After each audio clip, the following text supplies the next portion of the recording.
Hey guys, welcome to our review. It is finally here. It's finally out. The Last of Us on HBO.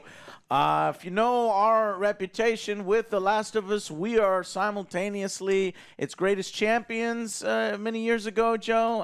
One of my first 10 out of 10s in the remastered version that came out on PS4. And simultaneously, we are known for being one of its biggest haters, right?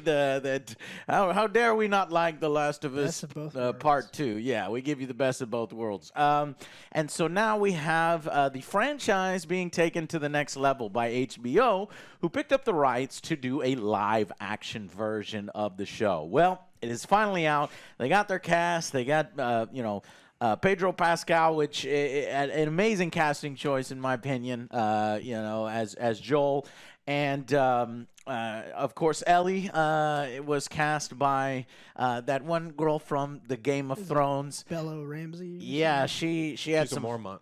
Yeah, and I almost feel like she won that role just from her, all the positive stuff she got from the Game of Thrones. But as we'll see here, once we get into the review, we'll talk more on that. So eventually, this thing is executive produced by Neil Druckmann, our favorite person, the creator, of course, and helped. Created for the screen and written by Craig Mazin, and Neil Druckmann. So, it's finally out. The first episode only. And so what did we think of it? Wow! What? Perfect adaptation, man. You see, it can be done. It can be freaking done. I'm trying not to curse within the beginning of the video, YouTube, because I am really surprised. Look what happens. Look what happens when you're faithful to the material. This is not a Halo situation, right? Video games make me, video game adaptations make me nervous because they are often done where I'm going to do my own thing. I don't know why this is popular. I know what it really needed. And it creates things like Halo, right? Yes. This says no. Fuck all that. Oops, YouTube. I think we're past that point. Okay. So fuck all that. Let's do it right. Let's stay faithful to the series. And this is almost at times shot for shot, but yet adds a lot of time with the characters that we wouldn't get otherwise, some context that we wouldn't get otherwise in a video game cutscene that's rushed and has to go on to the gameplay, or you're going the guy with the controller is going to be like, I want to play the game, and the TV show has time to develop. And I got to say, a little slow start, but you need that kind of build-up. They really built it up here. In current times, it's 20 years that we've been in this post-apocalyptic, yes, another zombie show. Hey, Joe, you want to watch a zombie show? Yes, okay. But this came out a long time ago, right? In the video games, and so now we're finally getting to the live-action version, and it is just done freaking amazingly, and I am so happy, and I am when something's really good, I want to be the first to champion it. Everybody go out and watch this and support this. The cast is amazing. The visuals are fantastic. The world feels lived in. It is faithful to the source material. And I gave the source material a 10 out of 10. It's one of my favorite stories in video games, and a success for Naughty Dog and PlayStation. And to see it done well here again, to bring it to the mass audience, I am very happy. Yeah, that's my opinion. What did you guys think? I loved it. It stuck so close to the original stuff. It was pretty much spot on, like you said. But even though I knew what was going to happen, it still got to me. The emotions and everything. The acting was done perfect. That's when you know. It's like, man. It's like, wait, I've seen this before. This ain't going to get me. And I'm like, oh, This shit got me. Yeah, it's like, well, I'm like, damn, man. perfect scenes. I love the environment. I love the sets and everything that's just being built. That's having faith. Having faith in what you're doing, in your source material. And it makes sense, right? Because, and so while I gave Neil Druckmann the most of the blame for The Last of Us 2 and the way that turned out, I'm going to give, and obviously I gave him credit when the first game came out and we loved it.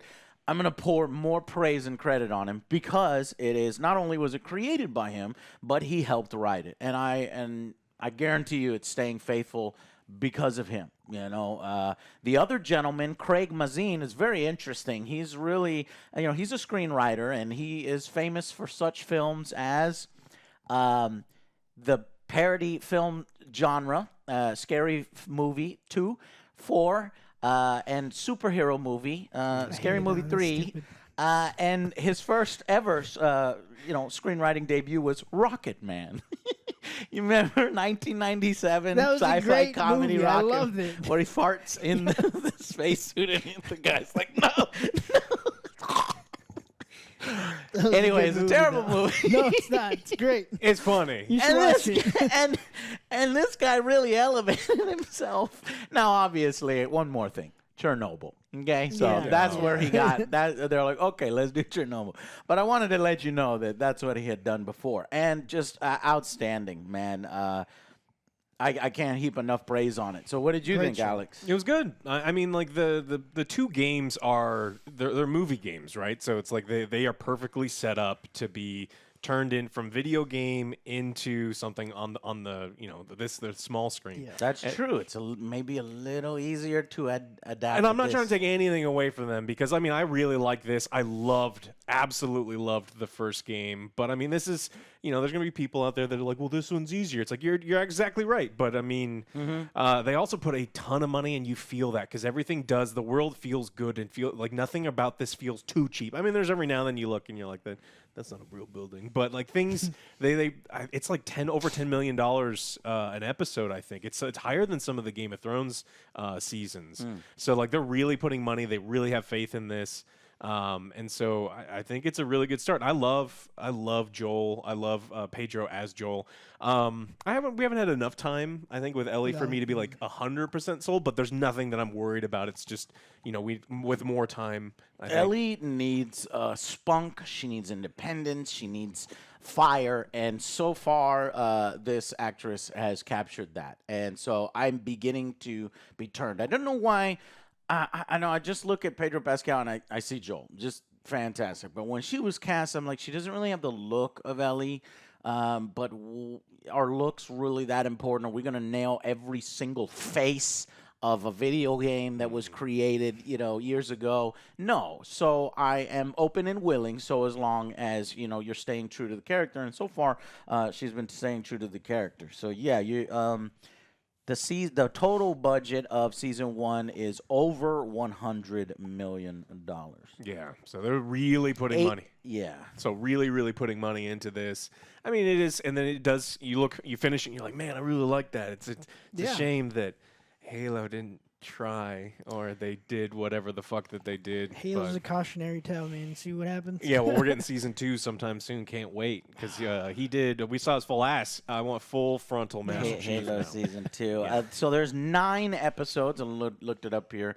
We're going every week until March 12th of 2023. So 9 episodes at $100 million, about $10 million. Yeah. So, and it looks it. And now, granted, we have to also be critics and start picking at things and looking within it, which we'll get to here in a second, maybe in our spoiler section. But I wanted to let you know that it is a solid adaptation. No, it's a fantastic adaptation. This may be. I have to go in my mind library here. This may be the best adaptation of TV for video games. I can't think of any. I think this so far. Now, granted, let's give it. Let's do 9. let's do 9 episodes. But if we're just talking this one episode and the beginning of the game that we played, this is extremely faithful, fantastic. Yes.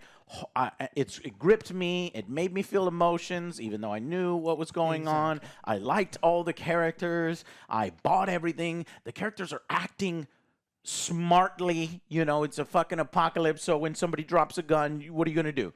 In other fucking properties, it's like walk off. You know, it's like I fucking need this, and I need this, and I need this. Actually, there were so many scenes where they didn't do that in this episode that it bothered me. No, I disagree. We'll get to it in I was saying props for doing Yeah, it. there's one where they did it, and then there was one where they didn't. I was like, what are you doing? All right, we'll talk about it in spoilers. So, but ultimately, just fantastic. So let's go ahead and give our final verdicts. Great start for me. This is going to be a 9 out of 10. You have to watch this one. Great acting, great world building, great emotions by everyone. And Tommy's like a little side character, but I still liked him a lot. Tommy, The yes, casting by him Gabriel too. Luna. Yeah, I like think him a you lot. played Ghost Rider at some point. Yeah, and we had some time. I think it's, how long is this? 70, 80 minutes. That was good. And don't fucking do the thing where it's 30 minutes long or too short. So I'm very happy we had some time.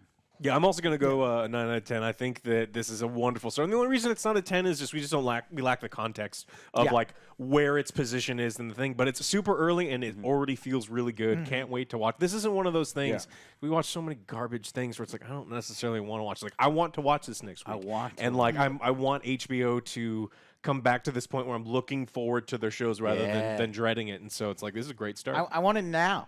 That's a good. I want to watch. I like Joe. What episode 2 out? No, just one. And that's a good sign. So I am also giving it a 9 out of 10. 1 out of 10. I think a 10 out of 10. Again, I don't have the full context. We like to go when we do TV reviews when they all come out and we can see it. We can kind of revise our review. So it may go up, but for now, I wanted maybe a little bit more of the creatures, a little bit more. But I know what they're doing. There's plenty of time for that. There's plenty of build-up for that. It doesn't seem cheap, like they were trying to save money, so they're not going to show too much of it. It was done with a purpose, and so I'm not taking anything away from it. So I think it's a 9 out of 10, possibly more. And it's just fucking great, man, that we can sing the praises of something that did shit right. You done did it good, right? You done fucked it up. You done did it good, Neil and what was it, Craig and HBO. So this is HBO is canceling a lot of shit that I liked and Raised by Wolves and a lot of these, and then fucking greenlighting stupid ass shit like fucking Velma, like butchering the fucking I've seen characters. clips of that show. Man, oh my what the fuck are they God, thinking? just disgusting, right? And I saw this picture on Reddit where it was like, the Arnold Schwarzenegger in Predator. It's both the right and the left fucking hate this show because it's just unfunny and stupid. Anyways, so it's good to see that they put some money into this and not to that, right? So, however, because this is so successful, because this is so faithful, there is an impending train wreck on its way here, right? We are going to have time to enjoy each other and enjoy the episodes and the story together. Come episode 9, we're like, But no. before season 2 hits and all. And so hopefully you go on this journey with us, right? Because just watch our Last of Us 2 video game, part 2 video game review if you want to see what's coming. Otherwise, looking forward to more of season 1 and the original story. So let's go into spoiler section now for those that want to. Thank you very much, and we'll see you on the next Angry Joe show.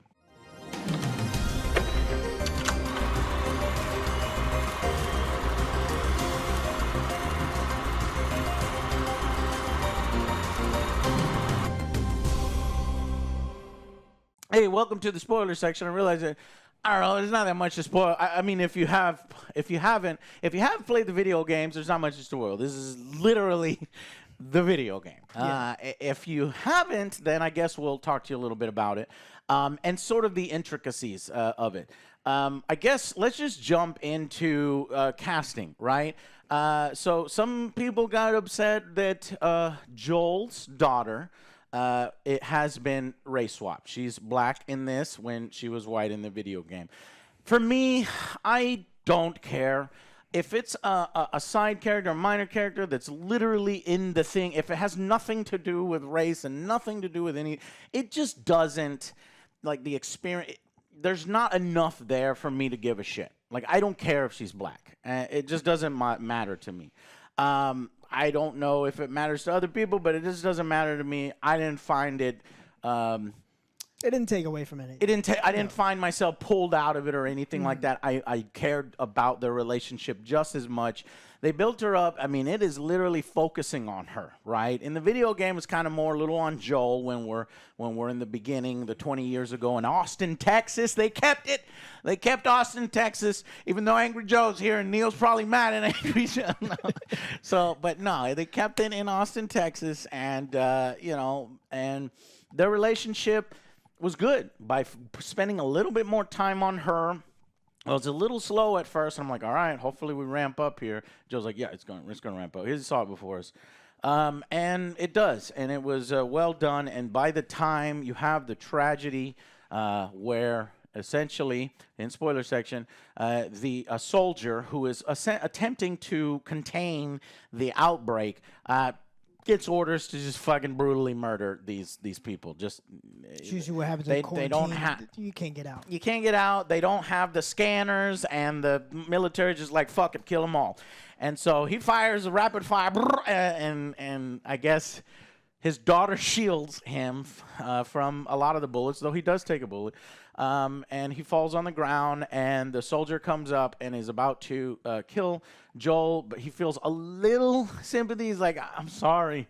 And just then, a contrivance that separated Tommy. It's like just a car rammed into another car. I can't get around the car. It's part of the game.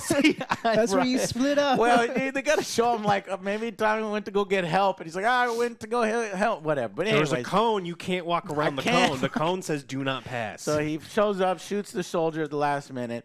Now the soldier, I wish there was only one, right? It would have had a little more impact. Take that fucking face mask off. You have human to human. You see the soldier's face as it is in the game, but they fucking did gas masks and stuff, and it makes sense. Just like small little nitpicks that don't really matter in the main scheme of things because the scene is impactful, and it's like, holy fuck, this is my daughter, and she's like, and you're like, fuck, man, you want to go and help. You're like, that's not fair. This is not right. And she literally dies in his arms. And it's just as sad, if not more so in the TV series than it was in the game because you spend less time with his daughter in the game. And then over time, you feel the loss in the game. And so I'm sure over time we will feel the loss in the TV series. In fact, she repaired his watch, so they kept that. And his watch, he wears it, obviously, even though it's broken. He still keeps it with him. And I'm sure in the TV show that's going to be a thing because even Ellie has already mentioned your watch is broken, as she does. So, fantastic. As the outbreak is happening, they build up to it. They make it a little slower. They introduce these neighbor characters that weren't, in the video game. This old man and his wife, are being taken care of by, I guess, a caretaker. And she shows kindness to his daughter every once in a while and goes over there and just hangs out with him. And we get the creepy background scene where, I don't know, I guess she's the first one to turn, the little grandma, and she goes, and she like, open mouth, creepy old person in the back. I'm like, oh, okay, that was a little creepy. First one to notice is the dog. Dog. Yeah, well, I hope that dog lived. The dog did live. The dog long, happy life. That's right. Boomer will live. And anyways, but she doesn't turn right then. Instead, there's little indicators that the show does well. There's helicopters. There's jets flying. There's shit on the news. It made me a little annoyed. She's like, what is happening on the, is there some kind of news? And then she just goes home and then she's like farting around. She's like watching. It's over 8 hours. It's like, and I think they didn't. This is one of the things that I like. I wouldn't take points away. Slower build up. It's not even a build up. It's like you took too far. At 3:15, they actually say it's 3:15. Why are we closing right now? And the outbreak doesn't happen until like 11:15. Yeah. So shit has been happening. I remember for a while. 2003. Some of you weren't born yet, but I remember I was on the internet nonstop, 100% of my free time in 2003. You would immediately know that shit is happening. So it's like I think that section of this episode would not Gregor. Yeah, I'm trying to think of another movie that did it well. 28 Days Later, was it? Or was it one of the Resident Evils where it's like a suburbia and like fucking shit just goes crazy, right? It's calm at first and then boom, it breaks out. That may not have been appropriate for this. I do like the slower build-up, but it does introduce some of those little elements where it's like, it's like in 2003. It's like, Joe was even like, I had that cell phone. It's like, that little piece of shit cell phone with that little fucking leather cover case. and the fucking plastic. You had that shit? What the fuck? The finest 2003 cell phone. Right. Greatest accessories. We kept recognizing items in their house. I'm like, damn, was it? They must have filmed it in Austin and had the props guy in Austin because we had all that shit when we were younger. Anyways, so really faithful and done very well. So that's obviously the opening, the sad part. Tommy shows up last minute, saves them by killing the soldier, and realizes that she's dead. And it's just sad, man. All he says is Joel, and you know what that means. It's like she's dead. You know, There's nothing you do. There's nothing you can do. Just spend your last moments with her. And then we fast forward to 20 years in the future, in case you haven't played the games. They are under control by the military. And everybody has jobs. It's a fucking shitty-ass existence. They go to Boston.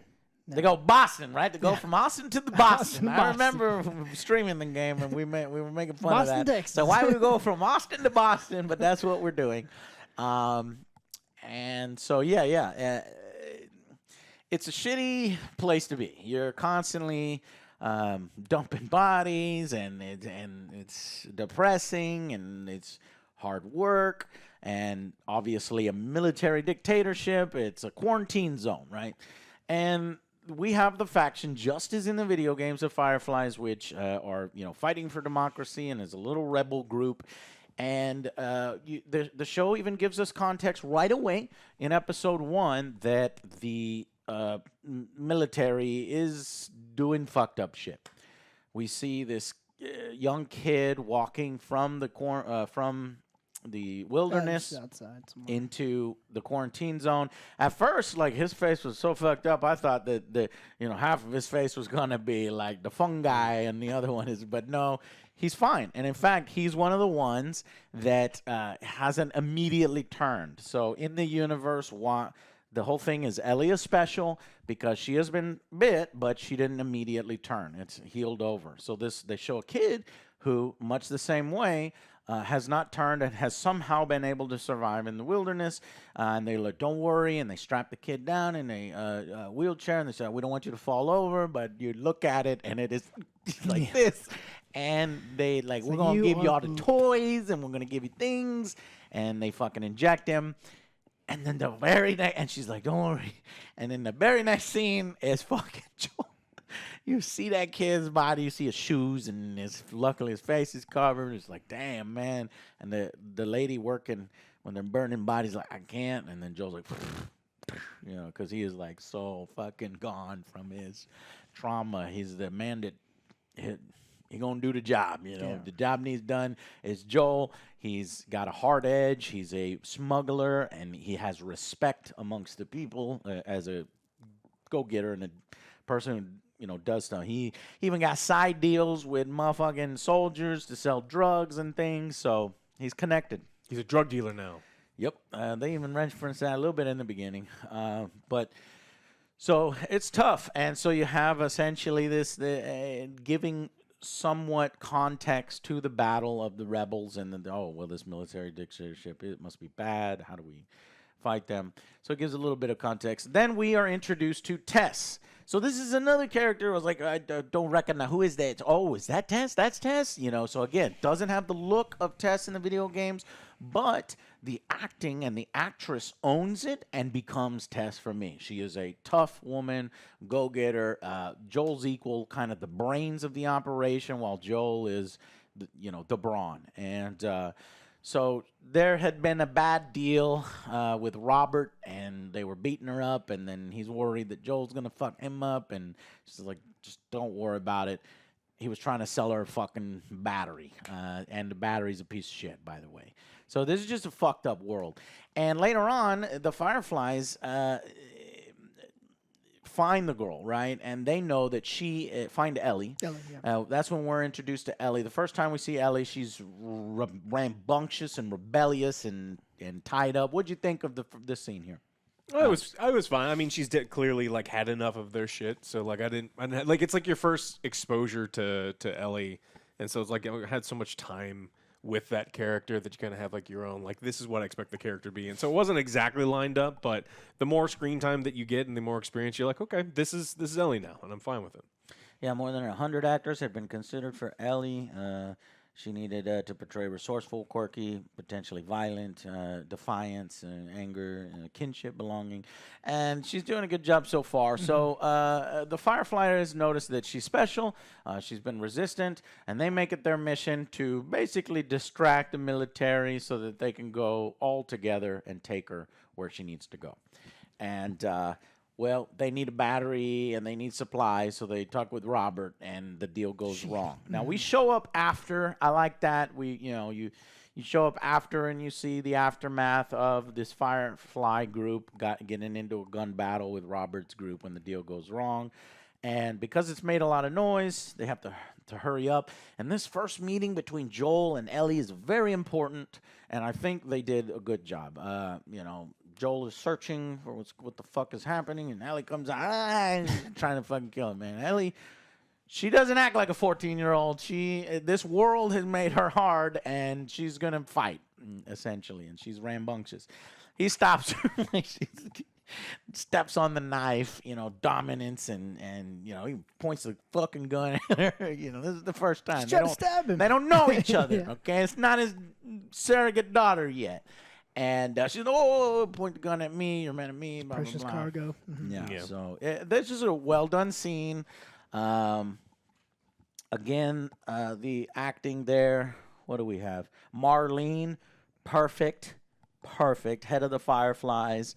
I bought everybody's acting and just fantastic. Honestly, I have like no issue with any of these No actors. issue. They've all been doing good in this first episode. So we get the mission she's like, fuck, shit has gone to shit. She's desperate. She's shot.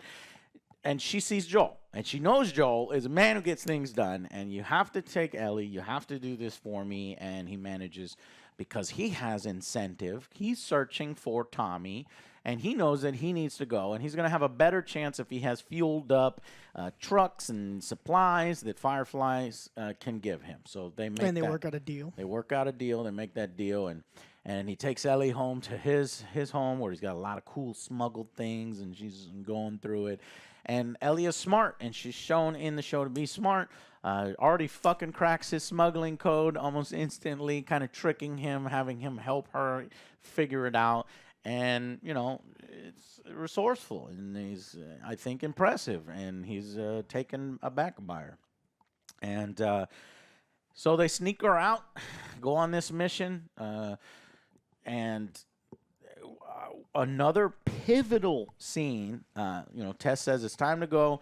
They get caught by the soldier, the same soldier that Joel was selling drugs to. So he's like, okay, I got this. He's like, I got this. I can use my diplomacy to, make sure we're not killed. Because you fucking go out, you're going to get killed. You're going to get hanged. They even showed a fucking scene earlier. This, like, they're not playing around because obviously you can infect the whole quarantine zone. So even the soldier's like, nah, man, I got to do this by the book. And he's like, okay, I'll cut you in on everything. I'll give you half off. It's like all off. And it's like, so the soldier's being a bit of a fucking jerk too, which is good for what's incoming because he's testing it with the tester, and of course Joel and Tess are green, and we know that Ellie is gonna fail. So Ellie, desperate, takes her knife, stabs the guy, and it's still unknown why she did it. It's like, don't fuck with me kind of thing. But in that moment where Joel puts him, because Joel's a good person in art, and all this is done. We can still fix this. Yeah, exactly. All this is done on their faces and in the situation. We can still fix this. And the soldier's like, nah, man, get out of the way. And he's like, I'm going to murder I'm going to shoot this kid. And when Joel realizes this, he has a flashback so perfectly done to the soldier that shot his own fucking daughter. And Joel gets that PTSD, and he turns, it's boom. It's like, I'm back then, and I'm doing what I should have felt or what I wanted to do and trying to stop the situation. So he jumps on the guy and just starts wailing on him and fucking brutally murdering him. Oh, he did. Yeah, and it was perfectly done because it's like, I'm protecting my daughter. That's what you do if you're like, I'm going to shoot your daughter. But it's obviously not his daughter. He kind of realizes what's happening. Ellie's kind of surprised by this brutality, and it is done perfectly. Pedro Pascal, fantastic. He's really good with emotions and what's on his face. Yeah, then Tess is like, hey, check this out. She's infected. Then that's crazy because they're like, well, get the fuck away from me. And then she's like, no. This thing. And so now this secret is out. Previously, the Firefly leader had told her the secret, so don't tell anybody. But now, because of that situation, the secret's out. And it is up to Joel on what to do with this secret. And we know the events next. The camera pans out, and we get the cool shot of, the rubble, just the fucked up buildings and the rubble. Nice shot that is expensive and stuff. And another expensive shot was the aircraft. There was a fucking, as they're driving in the truck. This is iconic from the video game. Going I-35, or no, it was 183, and these are roads around here, and I guess they were on like a 6th Street looking thing, and a fucking plane is in a wing stall, and it just and fucking engine pieces go everywhere, and that's what obviously just well done, fantastic. As far as the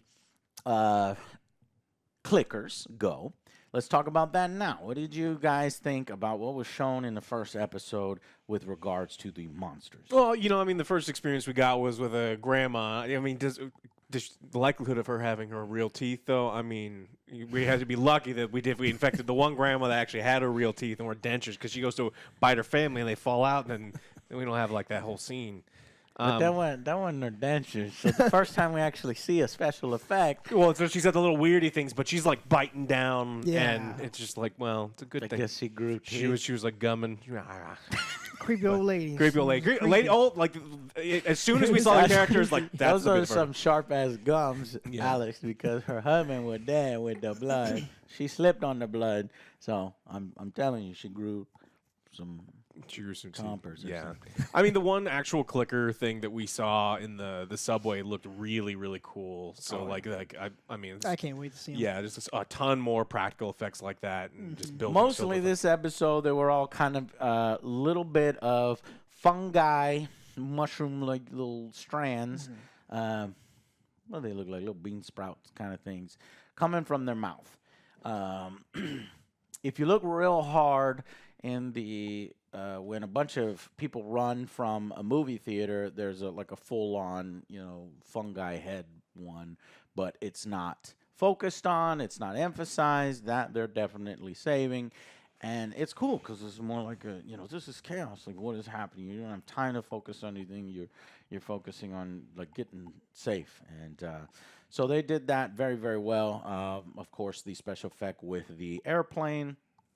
And then I guess towards the end of the shot. So it all worked for us, but no yet big monster. And that's likely coming in the next 8 episodes. So, what else? Great show. I think we covered everything. Yeah, we pretty much covered everything. We got the radio guy. I guess we're gonna meet Bill next and Frank. They were mentioned. Yeah, next one, January 22nd. So these are debuting every Sunday. And we are very much looking forward to it. So, any other things that you want to say in the cover? I'm just like, obviously, Pedro's going to be fucking amazing. Yeah. This season, I'm looking forward to it. I'm just going to see I'm worried what we're going to see next season because it's going to be Ellie has to hold it up. Yeah, true. In season 2, Yeah. right. Yeah, because That's this. and the scene just with Joe. already Now, here's the thinking thing. I was about thinking. it. Yeah. Because it's Neil Druckmann, the motherfucker, I guarantee you, this is not going to change. He's going to double down. So the way it happens, it probably is going to Yeah, that's what I'm- buy just you video game motherfuckers. I'm most successful now. I have an HBO show. I'm making millions of dollars. I'm going to fucking make it you wrong. I'm going to do it exactly the same way. And you know that's going to be his mentality. Not going to change a fucking thing. Not going to improve it. Not going to change it based on feedback from, people who didn't quite receive the second game well. But it's an incoming thing. And we'll see how they handle it. And they're already rumored in production for, future The Last of Us games. Be it there was, the multiplayer side and then The Last of Us 3, the peanut allergy, with Ellie. So we're very much looking forward to. I think he's going to change things, actually. You think so? No, not in the way. I would like that. I would like it. And Well, I don't think so, because I don't think he's changing in the way that you want it to be changed. you thinking he's even going to go harder? No, now. I think that a Or lot more of the reasons that we and some other people didn't like it is because it felt like a 180 and a departure from the original stories. Like the characters changed very drastically. You have the insanely smart, Joel would never give anyone his name. Tommy would never give anyone his name. And then the very first thing is like, "Hey, I'm Joel. This Here's is Tom. where we're at. Yeah, So street address? Yeah, this is where I live. My social." And it's just like, I think what he's going to do is he's going to plant seeds throughout this one, slightly change this story so it's a little less harsh. I don't want this, but I think he may even try to make like the Fireflies like good, like truly the good guys, because I rather think than it's kind of like the Fireflies, they're morphing into the bad guys. Yeah, it's like they're not necessarily good. They want to have Ellie chopped up in little pieces so they can be immune, and they're not going to give it to fucking humanity. They're doing it to fuck over the feds. And what I don't want them to do is like, no, the Fireflies were the good guys the whole time. Yes, the doctor that it was is. going to chop Ellie up into a little girl was actually the hero. Abby deserves to be mad at Joel for all these other things. It's like, well, I'm worried that he's going to change and subtly change things in a way. I'm curious in episode 8 if we'll get that scene with the doctor Where that they set up in The Last of Us 2 Part 2. Yeah, where that links these things. Or if Joel's going to find something that says, hey, we've killed other people that we thought were immune and we got no effect whatsoever. Or if they're just going to cut that, that's not going to be in the TV show, right? Because it can't be. Because it would immediately fuck up the second season. It's like I said, it's an interesting thing. So we will all be there for that impending train wreck. Whether we make it better, we make it worse, we learn from it, or we just leave it the same. I'm very curious to see how they'll handle it and how I don't know if he's already commented on it. I'm sure people have asked him, but anyways, that's it. And I'm just very curious now how well you guys will receive it. So leave some comments down below. I'm even more curious to see how the general public sees it, right? I feel like, it's like our thing, that we're gamers, and I want other mass audiences to enjoy something that we enjoyed. And so I hope it's doing well, and I'm wondering, is everybody zombied out? Because remember, I got zombied out. Do you want to play another zombie game? No, I don't want to play another game. Yeah, Do I you stopped want to watch watching another Walking zombie Dead. TV show? And here they have an interest. I forgot to talk about it, the intro of the show, where they had these scientists talk about it, with the ants and the cordyceps and the fucking specific fungi virus. I appreciated that beginning because it gives context to it, and it helps out. So, I hope it does well, and I guess we'll see in the future how the numbers are and if HBO has a hit on their hands. But so far, I am happy to report that at least on Rotten Tomatoes, 99% One motherfucker critics didn't like it. and 96% currently for audience. That is fucking huge. Look what happens when you respect the source material. And they're like, well, Joe, don't they respect the source material for season 2? Yeah, and I'll have my opinion on it. All right, anyways, thank y'all so much for watching, and we will see you guys on the next Angry Joe show. Bye, guys.